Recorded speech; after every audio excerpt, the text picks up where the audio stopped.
Apes yang dialami Agus, terdakwa kasus penimbunan minyak ilegal yang temutung di daerah Kecamatan Kertapati, Kota Palembang, yang temutung 24 Agustus liwat ini jalani proses persidangan Pengadilan Negeri Palembang.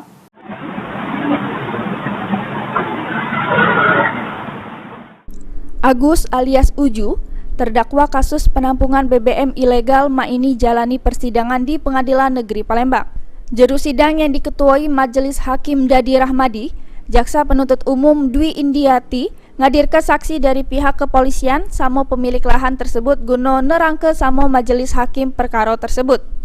Terungkap kalau terdakwa Agus nyewa lahan tersebut samo salah sikok saksi yakni Amita Bacan, dan jelaske kalau terdakwa nyewa lahan tersebut untuk buka usaha penjajuan minyak. Namun naas, baru beberapa hari nyewa tempat tersebut malah kemutungan akibat percikan api yang berasal dari mesin sedot minyak. Atas perbuatannya terdakwa diancam pasal 40 ke-8 Undang-Undang Republik Indonesia Nomor 6 Tahun 2023 tentang penetapan peraturan pemerintah pengganti Undang-Undang Nomor 2 Tahun 2022 tentang Cipta Kerja menjadi Undang-Undang Junto pasal 55 KUH Pidana. Lutfi, PAL TV.